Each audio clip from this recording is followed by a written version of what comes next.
later you're going to make the mistake. You're going to say, well, it's like a circus. And then you're dragged into this conversation about, oh, how many tigers, how many lions, right? How many trapeze acts? And that misses the whole point. So when we say we're a master's degree, we're really not like any master's degree you've ever seen.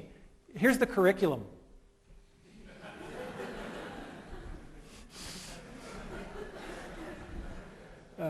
The curriculum ended up looking like this. All I want to do is visually communicate to you that you do 5 projects in building virtual worlds, then you do 3 more. All of your time is spent in small teams making stuff. None of that book learning thing. Don and I had no patience for the book learning thing. It's a master's degree. They already spent 4 years doing book learning. Right? By now they should have read all the books. The keys to success were that Carnegie Mellon gave us the reins. Completely gave us the reins. We had no deans to report to. We reported directly to the provost, which is great because the provost is way too busy to watch you carefully. We were given explicit license to break the mold. It was all project-based. It was intense. It was fun. And we took field trips. Every spring semester in January, we'd take all 50 students in the first-year class, and we'd take them out to shots at Pixar. We'd take them to Pixar, Industrial Light and Magic. And, of course, when you got guys like Tommy there acting as host, right, it's pretty easy to get entree to these places. So we did things very, very differently. The kind of project students would do, we did a lot of what we'd call edutainment. We developed a bunch of things with the Fire Department of New York, a network simulator for training firefighters, using video game-ish type technology to teach people useful things. That's not bad. Companies did this strange thing. They put in writing, we promise to hire your students. I've got the EA and Activision ones here. I think there are now, how many? 5? I was going to say Drew knows, I bet. So there are 5 written agreements. I don't know of any other school that has this kind of written agreement with any company. And so that's a real statement. And these are multiple-year things. So they're agreeing to hire people for summer internships that we have not admitted yet. That's a pretty strong statement about the quality of the program. And Don, as I said, he's crazy. And I mean that in a wonderful, complimentary way. He's doing these things where I'm like, oh my God. He's not here tonight because he's in Singapore, because there's going to be an ETC campus in Singapore. There's already one in Australia, and there's going to be one in Korea. So this is becoming a global phenomenon. So I think this really speaks volumes about all the other universities. It's really true that Carnegie Mellon is the only university that can do this. We just have to do it all over the world now. Right? One of the big success about the ETC is teaching people about focus. Oh, now I hear the nervous laughter from the students. I had forgotten the delayed shock therapy effect of these bar charts. When you're taking Building Virtual Worlds, every 2 weeks we get peer feedback. We put that all into a big spreadsheet, and at the end of the semester, you had 3 teammates per project, 5 projects. That's 15 data points. That's statistically valid. And you get a bar chart telling you on a ranking of how easy you are to work with where you stack up against your peers. Boy, that's hard feedback to ignore. Some still managed, but... But for the most part, people looked at that and went, wow. I gotta pick it up a notch. I better start thinking about what I'm saying to people in these meetings. And that is the best gift an educator can give, is to get somebody to become self-reflective. So the ETC was wonderful, but even the ETC, and even as Don scales it around the globe, it's still very labor intensive. It's not Tommy 1 at a time. It's not a research group 10 at a time. It's 50 or 100 at a time per campus times 4 campuses. But I wanted something infinitely scalable. Right?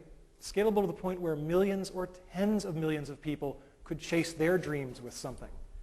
And I guess that kind of a goal really does make me the Mad Hatter. So Alice is a project that we've worked on for a long, long time. It's a novel way to teach computer programming. Kids make movies and games. The head fake. Again, we're back to the head fakes. Best way to teach somebody something is to have them think they're learning something else. Right? I've done it my whole career. And the head fake here is that they're learning to program, but they just think they're making movies and video games. This thing has already been downloaded well over 1 million times. There are 8 textbooks that have been written about it. 10% of US colleges are using it now. And it's not the good stuff yet. The good stuff is coming in the next version. Okay? I, like Moses, get to see the promised land, but I won't get to set foot in it. And that's okay, because I can see it.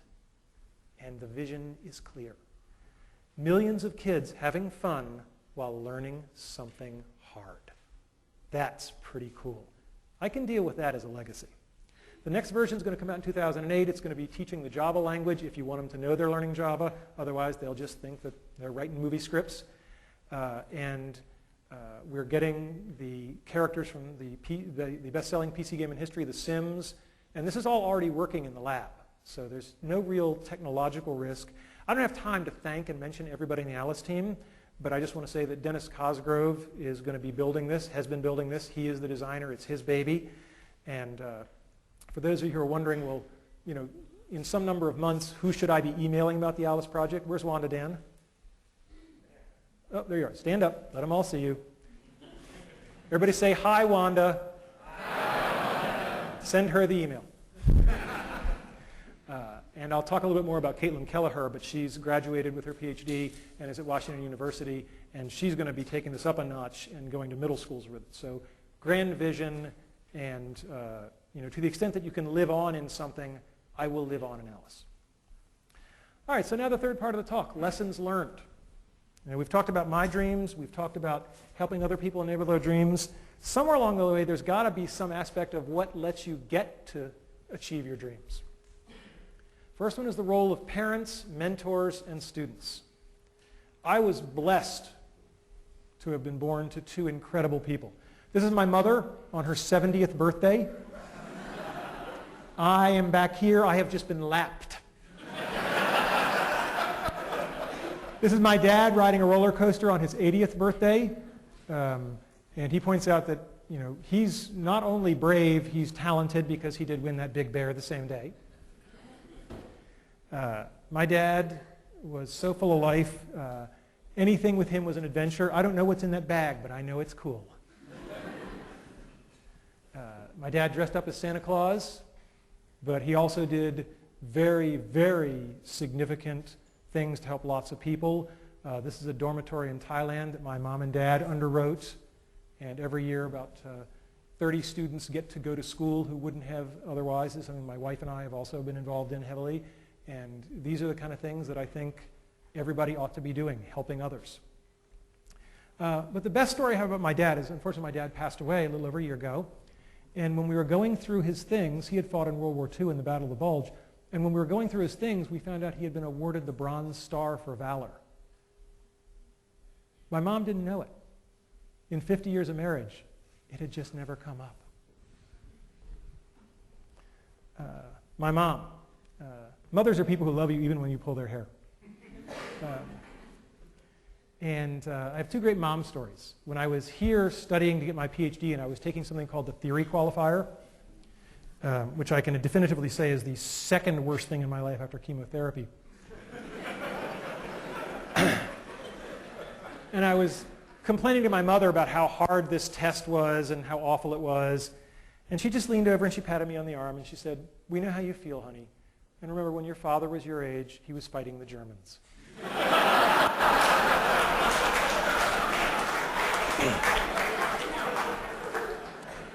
After I got my PhD, my mother took great relish in introducing me as, "This is my son. He's a doctor, but not the kind who helps people."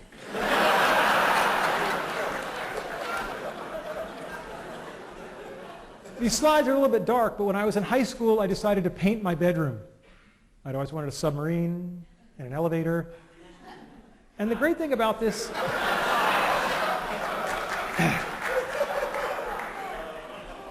What can I say? And the great thing about this is they let me do it. And they didn't get upset about it, and it's still there.